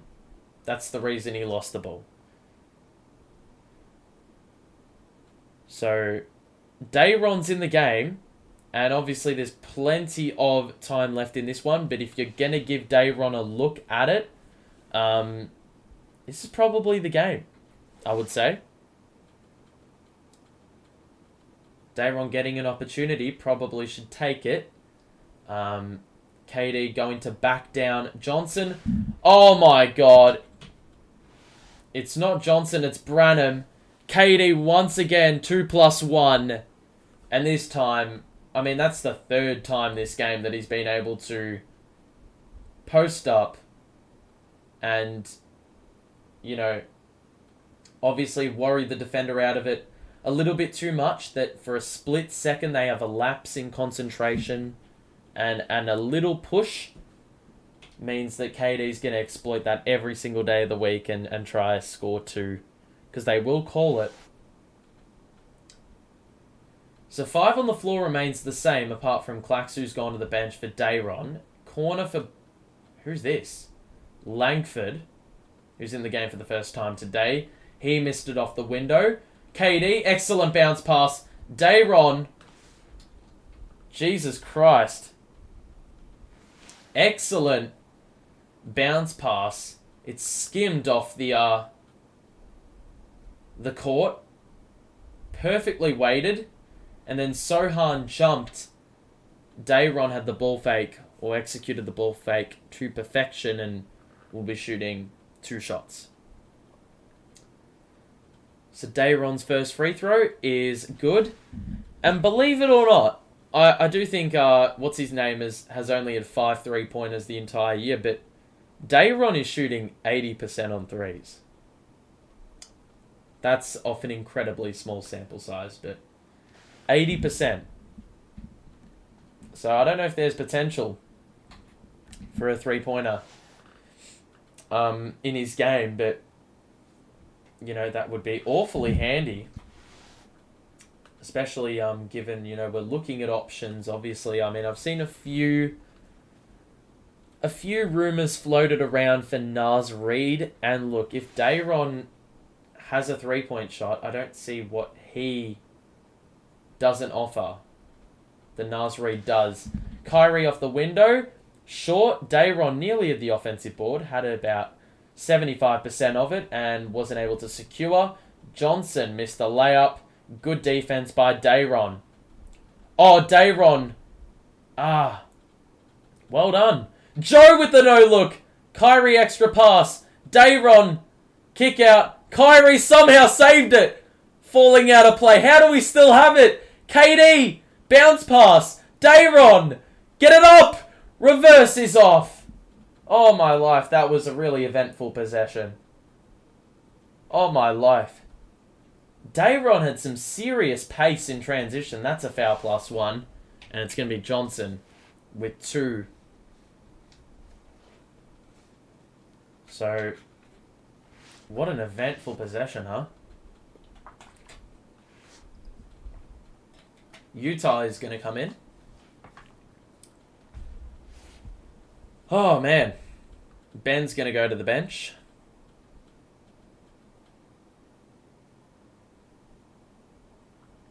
These are some good minutes for Dayron. And his confidence. Just give him a bit of a run out there. Play him the rest of the way. And should be good vibes. Johnson, the free throw is good. So KD going to bring it up with 3:20 to play. Keldon Johnson is 22 in the game. He's been the high man for the Spurs. High screen set by Dayron for KD. KD lost it initially, got it back. 2 over the top. And with 2 hands in his face, was still able to score over the top. Branham. Dayron, bit of miscommunication there. Gang rebounding was good. Utah nearly showed the full face of the ball to the Spurs defender, who nearly stole it. Kyrie. Down the middle, he is fouled by Collins. And at the 2:45 mark of the third quarter, it will be an opportunity to get us to triple figures very early in this game. Wow, what a damn game.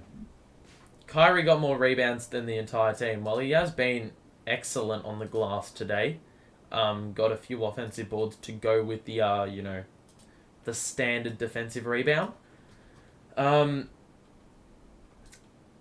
Yeah, so looking at it here, you can see 3 players have got 15 or more, which is awesome, and then we've got some other contributions there. And then you got TJ, you got Utah, you got Joe also doing a few things here and there. You can see the shooting is nuts. I mean, everything's going right. Everything. For the Spurs, can't say the same for them. Johnson's got 22 and Vassell's got 14. But their shooting's been a bit abysmal, have to say. Yeah. So, there's not really too much to say. I mean, apart from the fact that everyone's played well this game. It's a bit of a boring take. It's a bit of a boring, thing to say, but it's been awfully true. Everyone's done what they've needed to do. The lead is 29. And there's a very simple explanation for that, which is what I just said. Alrighty. Brooklyn Nets theme song and repeat indeed. I mean, if there's any time to start chanting Brooklyn, and, basically vibing to any song. It doesn't matter what song it is. It's probably today. We're definitely going to be winning game number 12. I cannot see us conceding or getting outscored by 29/30 the rest of the way. So a 12th win today means we will be going into the game against Chicago going for win number 13. The last time we played them was the first game where Jacques Vaughan took over after Nash got fired. That was a 99-108 loss. It was a game where Levine in the last quarter got 20. And look, at that point it's borderline uncontainable. But him scoring 20 was basically the only reason for the win. We had control a fair portion of the game. Defense looked better apart from that last quarter. So,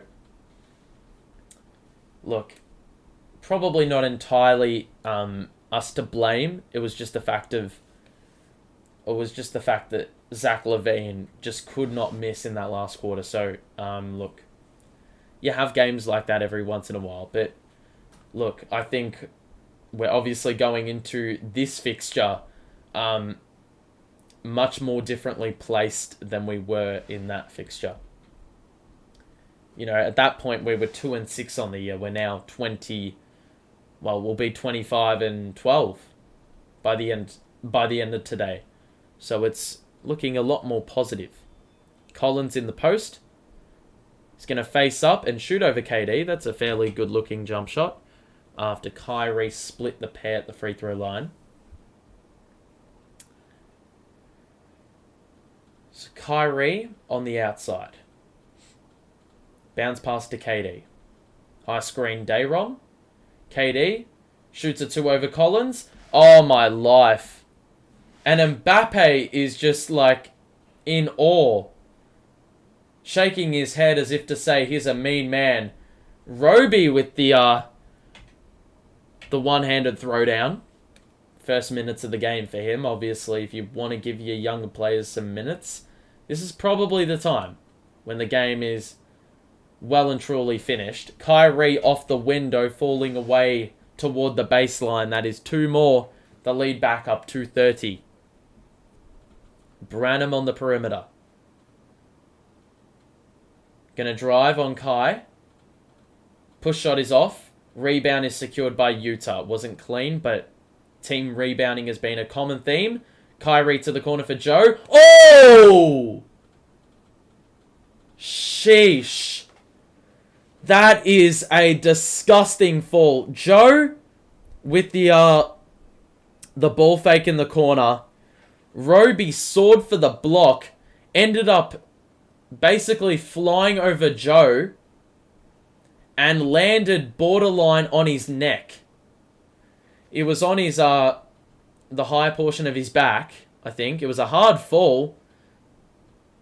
Lucky he landed on his back and not his neck or his head, because that would have been really ugly. And the ultimate killer thing is, Roby nearly injured himself. And even so, he would have conceded a foul. So, first free throw is off for Joe, with 1:19 to play in this third quarter. That could have, ended really poorly for Roby there. And he's only been in for 2 or 3 minutes. So Joe, second free throw coming up, is good. The lead is up to 31. And the 5 on the floor, Branham, Roby, Collins, Richardson, Langford. For the Nets, KD, Joe, Kyrie, Dayron, and Utah. Collins into the paint. Good defense. But it's going to be 2 shots. A little bit overeager was one of the 3 defenders. But that's just the thing. Good help defense there. Good help defense. Good commitment to trying to force a steal. Many fans seem to wail on their teams rather than give the opponent credit as if they weren't there. Well, yeah, look. I mean, You've obviously got to respect the fact that there's an opposition, but at the same time, I mean, games like this, you might as well forget. Because, like, it's a 30-point game. At the start of the game, I would have given the Spurs credit, which I did, in terms of they've won 4 of their last 10, which is a considerably better mark than, like, the 16 games that preceded that. Well, that's a good steal by Langford. Read the pass off Dayron. Throws it down for 2. And the lead's back down to 27. But yeah, like... if the game is out to a 27-point lead, it's a bit tougher to, like, regard them as a good team. Dayron with a nice little post move. Scored for 2 over Collins. And then the response by Richardson at the elbow. So we've got 32.6 to play. It looks like they're going to give Kyrie and KD this extended run in the third quarter to compensate for them not playing in the last quarter. Dayron is going to get pinged for an illegal screen, and he is hobbling a little bit. Many watch-alongs fail to mention the lineups on the court as they commentate. Well, it's sort of imperative if you're going to do a play-by-play. Because it's essentially like you're listening to radio. Because you don't have a visual aid. So you've got to give... You know, you've got to paint a picture. KD with the steal. They were trying to force it to Langford, and now Joe off the window for 2. And we've got 10.5 to play in this third quarter. 7 to shoot. 5 to shoot. 4 to shoot. 3 by Roby. That's off. Roby wanted a foul. The putback by Richardson was no good, and that is 3-quarter time. Is Zion injured? You cannot make this up. We have literally been given the most free run at opponents this season. Every single team that we've played in this win streak has always had a player out. Aside from the Spurs and maybe the Hornets. He suffered a right hamstring strain. So that is killer. And just as they were about to get Ingram back, if they don't have him back already. With other channels, it's confusing not knowing who is on the court. And like some channels do have like box scores and like ripped off ESPN. And they've, well, I mean, I'm doing that too, but they've got like who's on the court currently. That little interface. And it's very easy when you've got that up there to not say anything about it. With regards to that Pelicans Philly game where Zion was out, he had 26 in that game and had missed 2 of his 12 shots. He'd also had the 5 turnovers, but he had the 7 dimes and 6 rebounds. But look, I think even with Zion out, they will still find a way to hold their own. They've got capable players all over. They've got McCollum and Valanciunas, who could have a huge game. That's why gang rebounding is going to be so important. Herb Jones is a good defender. Trey Murphy can hit trays. And then off the bench, like Najee Marshall's not bad. Hernan Gomez is all right. I'm just looking at the players who got minutes here. Nance didn't play. I don't know why he's out. Dyson Daniels isn't too bad, obviously an Australian. Alvarado's good at times. Not very good today. Devontae Graham hasn't really gotten minutes. And Jackson Hayes isn't too bad of a backup center. Kylian Mbappe getting the recognition he deserves from the Barclays Center crowd who is in the house. Joel Embiid at 42. What a surprise. The Bulls are holding off the Cavaliers at the moment, but only just. It's a 5-point game in that one. 108-103 the score in that game. Cleveland had 44 in the third quarter. And the Bulls just are a pretty bad defensive team. So I think it's going to be interesting to see how they're going to bloody contain us because, I mean, we know how formidable we actually are. Shit, I'm slow on the time again. So Cam, Dayron, Joe, Paddy, and Warren in the game. So no Sumner in this game. Joe, bounce pass, 1-2 with Dayron. Spin move, got one up and missed the layup or the hook shot. So let's not take the foot off the gas. Good defense, Dayron. Joe with a decent box out. He saved it and then threw it out of play as he was trying to save it from out of play. 48 to Mitchell. Jesus Christ, he has carried their ass. And Chetty with 19 off the bench. Far out. 48 to Mitchell. Whew. Gee, I'm a bit ahead of it now. Richardson the spin. Hook shot is off. Good defense, Cam. High screen, Dayron. Cam gonna not shoot a three. Had the room to shoot it. Did not. Is he gonna take on Collins? There's no movement off the ball, so Cam's gonna have to do a little bit of a one-man offense. And you already know he's gonna be pretty content with that. He scores the fadeaway in the mid-range. Collins rolls. That's gonna be a blocking foul +1. And Collins is the guy who executed that well.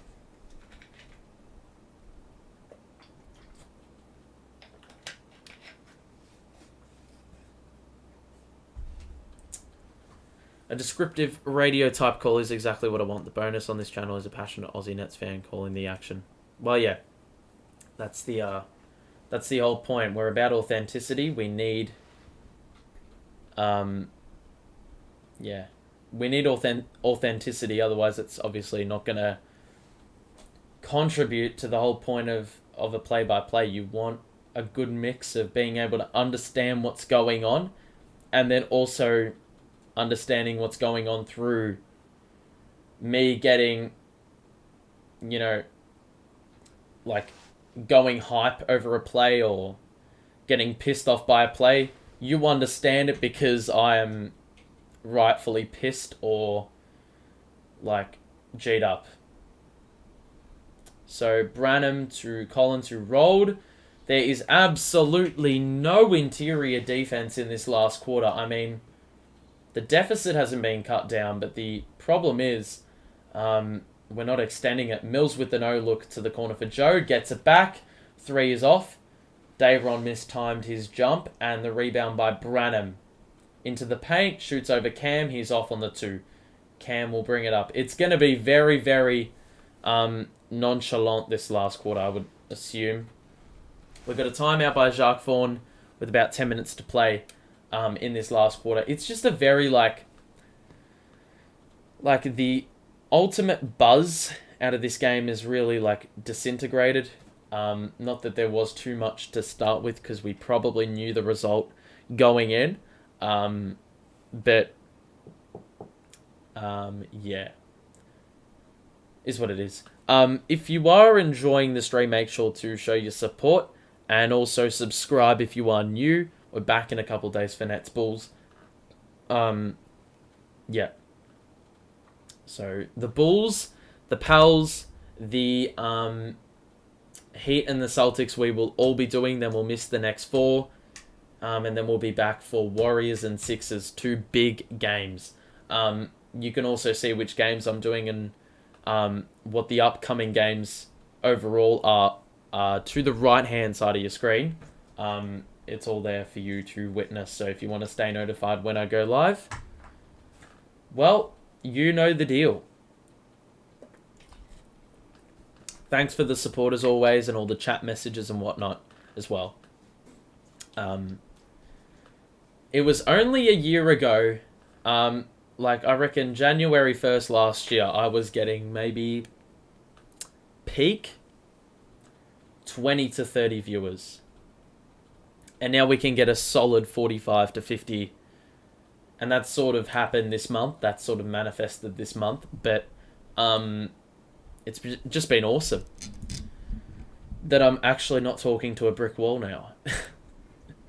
So that always makes the experience a little bit more easy. Or easy going to consume. You know, you help the stream as much as me calling it does, if that makes any sense. Because obviously I can't talk for 2.5 hours by myself. If there's like people that have their opinions on the game and certain takes, then that makes it a lot easier, and we can discuss those and have proper conversation about this. Finally found an Aussie doing a play-by-play right. Love this. Love the Nets. Thank you. No worries. All good. All good, Amy. And Rudy, same to you. Fist bump. Fist bump to you too, my guy. Fuck, I'm so awkward at times, man. I'm awkward generally speaking. So, it's a damn miracle I can speak for 2.5 hours without sounding bland. Well, I hope not. I hope that's the case. I hope that's not the case. Dayron, oh god, that was a really messy side out. And it's going to be Spurs ball. Sumner is in the game for the first time today. I don't actually know why he didn't get minutes in this game. There must have been a clause in Paddy Mills' contract to play against his former ball club. Because, yeah, Paddy doesn't usually play this many minutes. Do I ever do AFL calls? I do reviews more than anything. If you think I get G'd up watching the Nets play, then you're probably... Well, I think you're going to be awfully surprised if I called an AFL game. Because I would literally be bouncing off my chair. Or, like, screaming, legit. I'm a bit uncontrollable when it comes to the football. You don't want to be in the same room as me. I'd just get pissed off at the entirety of chat if we played like garbage. Collingwood-Carlton would be hilarious. Well, I was at that game and let's not talk about it. Seriously crippled my ability to feel emotions. Like, I internally died in that game. The moment the round 23 siren went, yep, I called it quits. Warren... Off the window is off. Dayron with the rebound. Cam Thomas now on the outside. He takes it in the mid-range and missed it badly. The rebound is not very clean like the last 4 or so minutes have been. Mills got absolutely discarded. It will be an offensive foul on Collins. But yeah, I mean... Yeah, I think that season... For the good of every single Carlton supporter, you probably don't want to look back on the 2022 season. We're now in 2023, so we're only looking forward. So Sumner on the outside. The lead is 29. We've got 8.5 to play. 5 on the floor is Sumner, Warren, Cam, Paddy, and Dayron. We're seeing some extended run for the youth. Warren, that wasn't clean either. It was a borderline turnover, but he got it back and was able to flip it up and in for 2 to get him into double figures. And the Spurs have brought Gorgie Jang into the game. Langford went backdoor. There was no coverage and another easy 2-pointer. So, as much as the defense has been extremely lackluster in this game, they have not trimmed the deficit one bit in this last quarter, and we've had 4 minutes elapse already. Sumner going to drive, stop, kick out to Warren, ball fake, 2, good. And this is the TJ Warren we're talking about, or who we signed. Imagine being able to play Warren in junk time. Langford misses and got his own putback. Imagine being able to play Warren in junk time, a guy who averaged about 29 in the bubble. So he's still got the ability, and if he's facilitating the offense here, he's going to shoot another 2 on the baseline and knock it down again. And he cannot miss. He has got, I believe, 14 in the game. Jang. Roby. The spin. Easy too. Under the basket. And once again, no match on the interior. Bubble Warren is a legend. Well, yeah. And we were hoping that, even if we don't get the full player that Warren was, which is probably never going to happen, that's very nice by Cam and Dayron, the cohesion. Good footwork by Dayron, who flipped it up and in off the window. But yeah, we're not going to see Bubble Warren, I don't think, ever again. Zhang misses the 3. But yeah, even if he can just, reach half of what he did, and just show glimpses and be able to be a walking bucket when the offense gets a little bit stagnant, it adds another element to our offense, where even if you're like stopping KD or Kyrie, you've got to deal with Warren and Utah and Joe and this and that. Roby lost the ball on the layup, but that was because he was grabbed, and it will be free throws for Roby. Sumner will pick up the foul. Warren is proving to be total value for money indeed. I mean, the deal is like 1 year, $2.6 million. He's going to get a payday in the offseason. And look, I hope he stays, but we've got to be realistic with ourselves. Clax is also needing a contract in the next year or two, so given you're paying KD and Kyrie all this money, and same with Ben, you obviously can't pay everyone, and unfortunately it's you can't have them all. Unfortunately, the NBA doesn't operate like my league, where you can just do trade override and you can turn off the salary cap and everything. Warren, another mid-range, that's off. Dayron with a tip in on the putback. On the other end, Roby missed both free throws, and Gorgie Jang was able to put it up and in for 2 on the offensive rebound. Patty Mills, good activity. Deflected that one out of play, got into the passing lane.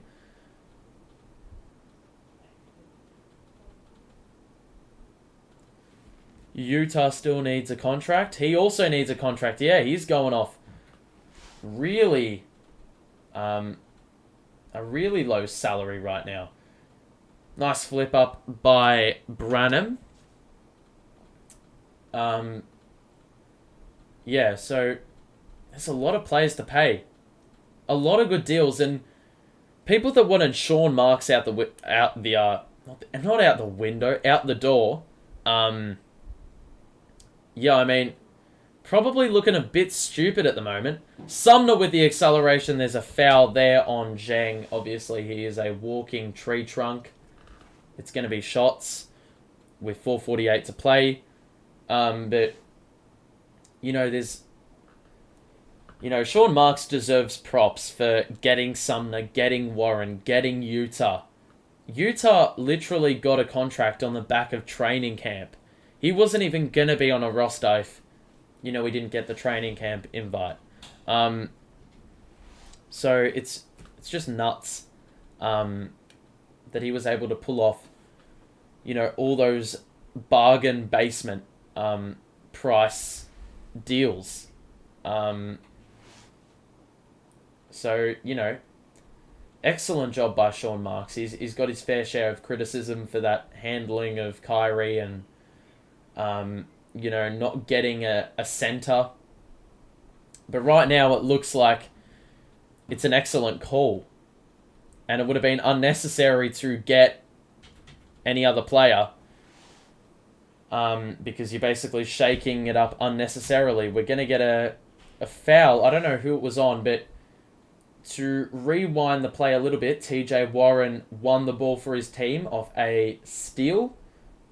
Sumner took it very quickly in transition, and a man who has the acceleration he has, it's going to be pretty hard to contain, and on that occasion he was able to get a 2-pointer. The 3 by Branham was off, and now Sumner's got it here again. Let's see if he can repeat the dose in 2 possessions. Dayron, specialist. Man, I mean, for an 80% 3-point shooter, Dayron obviously needs to put that one up. Post up here by, I don't know who that is. He's like a freaking no-name. That one sat on the rim for about 3 seconds. It is Stanley Johnson, who actually wasn't bad for the Lakers last year. I don't know why he's not getting game time. TJ Warren. 2. Once again, mid-range. Microwave scorer. And he is really, you know, even like, usually in garbage time, you can't buy a bucket for your life. Sumner with the steal. Gets past the tree trunk. He missed the layup! The most uncontested layup I've ever seen in my life. Everyone gave up on it. And somehow missed the layup.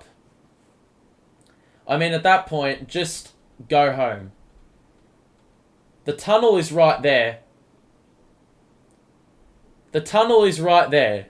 Edmund, I think you just need to go down that tunnel and not come back. Seriously. Stay in the change rooms. Stay in the change rooms. That's a diabolical error.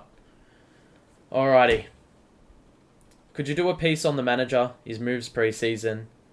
And up until now, some astute stuff went down. Manager, do you mean the GM? Or do you mean the manager is in Jacques Vaughn?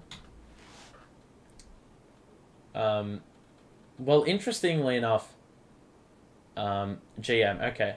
Well, interestingly enough, I did do a video in the preseason about our signings. So, honestly, it'd be an interesting watch now to see if what I said actually lines up with what they've delivered. Stanley Johnson is doubled. 3-pointer for Jang. That is good. And the Spurs finally exceed the 100-point mark. Yeah, I do think that video you can find on my channel somewhere. But it would have been rating the Nets off-season so far, I think. I think that's the name of it. So Cam Thomas, we've got the final 2 minutes of this game. Cam off the window. Nope. Extra feed for Dayron, who scores that one for 2.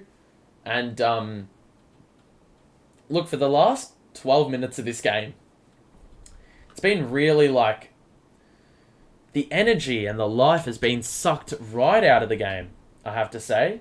Like, it's been really pedestrian in the closing. Like, players aren't really running. The defense is sort of like, players are moving slower. Cam, the intensity inevitably has gone down. Warren got rid of Roby and scores the mid-range again to get us to 136. And the lead is 33 now. And Branham going to get it past halfway. High screen Jang. Dayron contests. The 2 is off. Cam with the rebound. And we will slow the play right down for the closing minute 20. So Sumner will just let the clock run down a little bit. High screen by Dayron. Sumner going to drive. Bounce pass for Dayron. It probably wasn't on. It's going to be a side out. No one wants to injure themselves. Well, yeah, that's the key. Well, the good thing is, you know, we're going into, you know, a tough run of games, I guess you could say. The difficulty is significantly tougher than the last 3 or so games. You got the Bulls, the Heat, the Celtics, the Pels. It is probably imperative that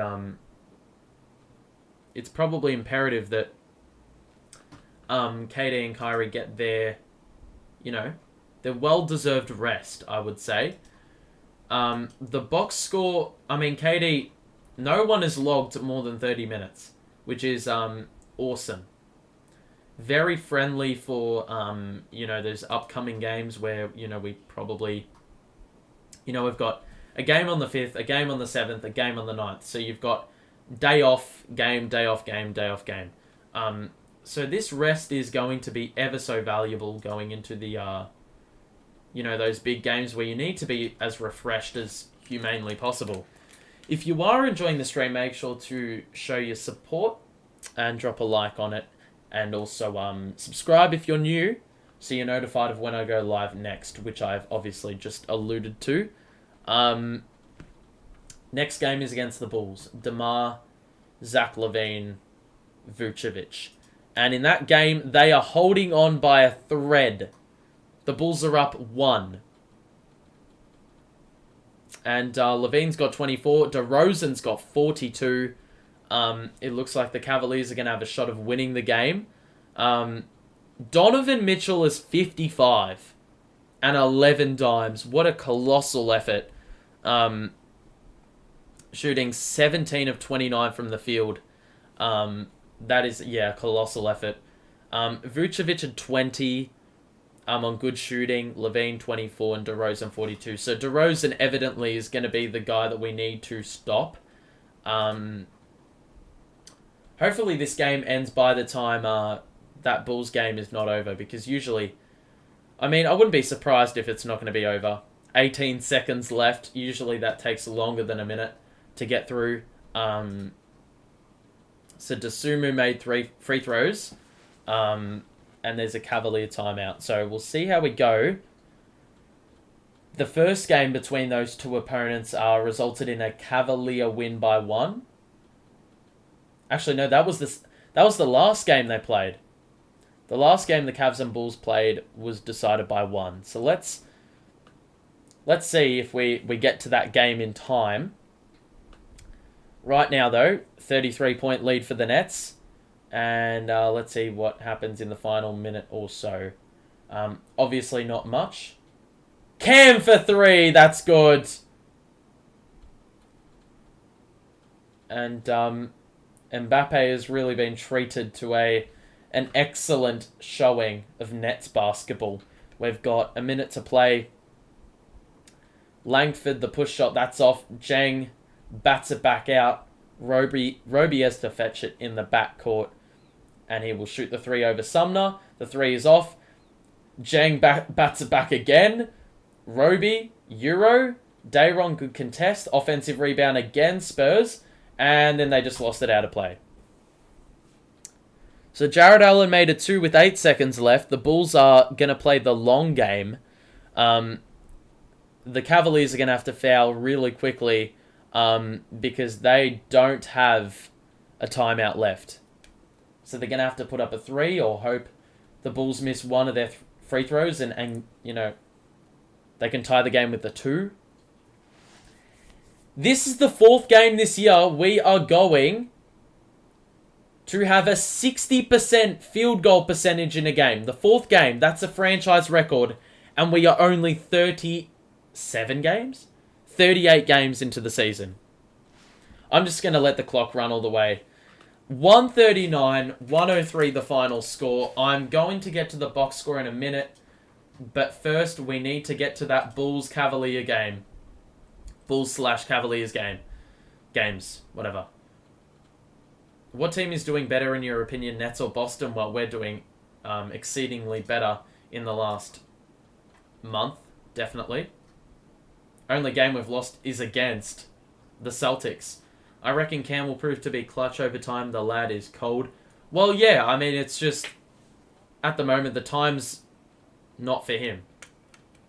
The time isn't his, because he's, you know, he's got KD and Kyrie to contend with, on top of Clax and all these role players. And Cam doesn't really fit because, as we've previously mentioned so many times, he is ball dominant. And obviously KD and Kyrie, you can't get the ball out of their hands. They need to be the 2 players with the highest usage. The Bulls get it inbounded. Kobe White is going to be shooting free throws. Obviously, we play the Bulls next. So an overtime game would be somewhat favourable, even though both teams are getting the day off. Will we break the franchise win streak record? I don't remember what it is. I think it's about 14, so we're going to have to win, obviously, the next game. He's still got a lot to learn. 100%. Kobe White makes 1. Obviously, you get more... you learn through exposure. And Cam's not getting that at the minute, but... you know, his time will come eventually. We're just watching the end of this Bulls-Cavaliers game. If it goes to overtime, I'm not watching it. Okay. 7 seconds left. 3-point game. The Cavaliers need a 3 to tie it up. You would assume they double Mitchell. He's got 55. And we've got a foul with 4 seconds left. And that's an excellent foul. Because you've got absolutely no chance of winning the game, you feel. The Cavaliers are in the bonus. They'd have to make one and miss one. Make the first, miss the second intentionally. Do you think Kyrie deserves to be in the starting lineup in the All-Star game? It's a tough one. It's a really tough one to throw around. It's a good conversation. Definitely should be in the All-Star game. I've seen some some lineups which don't include Kyrie outright, which is just crazy to think. Crazy. Like, who would have thought that they, they're not even including him, especially when he's been the partner in crime of a team who has won 12 straight now. We've got Drummond coming in the game for the Bulls. Robin Lopez is in the game for rebounding purposes. So is Kevin Love. This is the tallest 10-man lineup you will ever see. Obviously, I'm including both teams. You got Pat Williams, Drummond, and Vucevic guarding the rim on the second free throw. Allen and Lopez for the Cavaliers. Here we go. The free throw is off. Oh! How did they get it up and in? How? Donovan Mitchell! How did he do that? How? I have no idea. Mitchell was falling to the floor and he has somehow just tapped it up. He read his own miss and Pat Williams was the man that probably needed to block that run to the basket.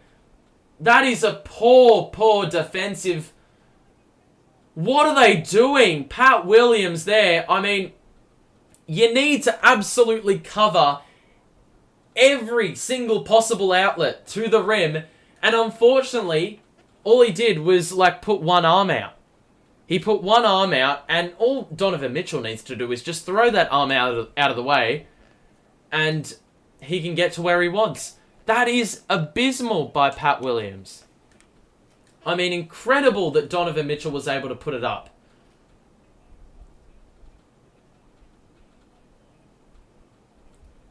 So, DeMar DeRozan, in the last meeting, happened a couple days ago.